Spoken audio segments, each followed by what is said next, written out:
September 9th, 1999. One of the most talked about days in video game history. No, not the day Final Fantasy VIII came out. It was the day that Sega would launch a console that was twice the system graphically as the N64 and PlayStation, busted out 60 frames per second, and gave you the ability to play in this crazy internet thing against people you've never met at blistering 56K speed. Yeah. Sega! 9/9/99 was the day Sega brought us the Dreamcast. It was a gift from the gods, and 10 years later, it's time to count down the best of the nearly 700 games made for the console. And unfortunately, some really awesome games had to be cut. Hey, I'm Stuttering Craig for Screw It Zach's Top 10 Dreamcast Games. Number 10. Hey, come on over, have some fun with Crazy Taxi. We've said this a million times. Games are not about music and graphics. They're about gameplay and fun. I mean, if they were about sound, Crazy Taxi would have been nowhere near the top of this list. One of the most addictive games on the Dreamcast. It's absolutely ridiculous the things you can do in your taxi and still manage to get complimented on. That was serious speed! Just doing my job. While one of the Dreamcast's revolutionary features, online gaming, was not using Crazy Taxi, Sega utilized something else that's also become an industry staple. Unfortunately. In-game advertising. Because of Crazy Taxi, there was a point in my life where I was addicted to Pizza Hut and wore nothing but Fila. Number 9. While House of the Dead didn't exactly bring zombies to gaming, it was one of the best rail shooters of all time. So, how do you make a series even better? Add a freaking keyboard! Typing in the Dead is so cool. No other game lets you kill zombies while improving your typing speed. Then you throw in the absolute ridiculousness of the actual game, and you've got one of the most incredible, weirdest games ever. So great. So we got some great games today, like the awesome Nazi Zombies. So I gotta beg the question to its developer, Treyarch. Hey, how about a little DLC? Can you say texting of the dead? Number 8. 2 words. Sky Pirates. If you're a fan of RPGs and haven't played Skies of Arcadia, you are missing out. You get 80 freaking hours of intricate stories, characters, and worlds, and you can build your own pirate army, ship, and base. Oh, and did we mention your pirates of the sky? Oh, but what about ninjas, you say? Oh, well, we've never heard of a sky ninja. Point, pirate, and the battle rages on. Number 7. As we talked about, games are about fun, right? I mean, yeah, of course. Well, what's more fun than being a rebellious asshat going around Tokyo, tagging it up and being chased by cops? Well, that's Jet Grind Radio in a nutshell. One thing I did want to point out, take a look at this gameplay.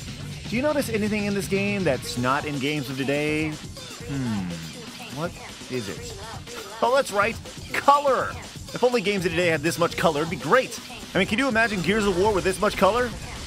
Oh, no, neither could I. This is almost like an alternative universe that portrays what the world would be like if Japan had won World War II. Number 6. This game, it blew the pants off everybody when it came out. It was not often when you saw a home console version of the game actually look better than the arcade, but when Soul Calibur was ported to the Dreamcast, the graphics were actually improved and had new features added. Hell, the arcade version of Soul Calibur wasn't even that popular. Only after it made a jump to the Dreamcast did the series take off. So you can actually thank this beast for you today being able to play as Yoda and stare at Ivy's boobs all day. Further reason to love the Dreamcast. Number 5. Now, if you were to look back on our best and worst Sonic list, you would notice that Sonic Adventure was on this list, and it actually beat out the sequel, number 2. Yes, Sonic Adventure is awesome, but upon further review, we like to say the sequel just has a little bit more to offer. I mean, come on, a hero and a bad guy story with 6 different characters you can play as, including a bat with their tatas hanging out, which is incredibly weird. I mean, think about all the confused kids while playing this game. Oof. Oh, and no Big the Cat. I hate you. The last great 3D Sonic game out there. It's a shame they scrapped the sweet storyline involving Shadow and later made Sonic date some redheaded skank. I mean, can you imagine what their kids would look like? Number 4. We already know zombies are awesome, so how could we overlook Code Veronica? We haven't, but unfortunately a lot of people have, which sucks because if you played this game even through the opening cutscene, you would have been hooked. Sure, it plays like the other Resident Evils, but for its time, that was the bomb. And you know what? It still holds up today. Give me Code Veronica over 5 any day. And no, I'm not kidding. Number 3. Could you imagine if that old school game Gauntlet was ever taken online? I mean, thousands of people working together in a magical world that has ridiculous replay value? Yeah, that is Phantasy Star Online. The first console RPG action game that went online, PSO was a mega trendsetter for games over the next decade. You know those games where you sit down and you say, okay, I'll get an hour in before I eat dinner, and then the next time you look up it's 4 a.m.? Well, Phantasy Star Online is one of those games. If the servers were still up, people would still be playing it. And the hackers would still be there too. Number 2. When the Dreamcast came out, this is one of the games that was just rammed down your throat to show you off what it could do. It was the killer app, and man, it so delivered. According to a lot of people. Others absolutely hated Shenmue. Now once again, graphics are not everything, but hot damn! At the time, some said Shenmue had the best graphics ever on a console. Ah, good. Long before God of War, Shenmue busted out something that's become a feature in what seems like every game ever now. QuickTime events. Oh, okay, yeah, that actually sucks. Regardless, if you have a Dreamcast and haven't at least tried Shenmue, you are missing out.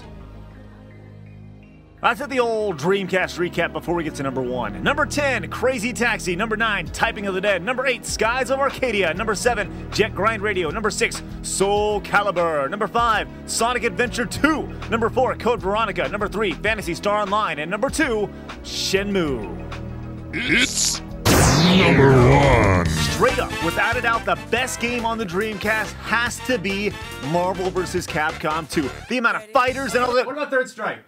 Oh, yeah, how can I forget about Third Strike? It was like playing the arcade game at home. Plasma Sword? Oh yeah, Plasma Sword, that was sweet too. Power Stone? Oh, Power Stone 1, that's right. And 2. And 2, that's right.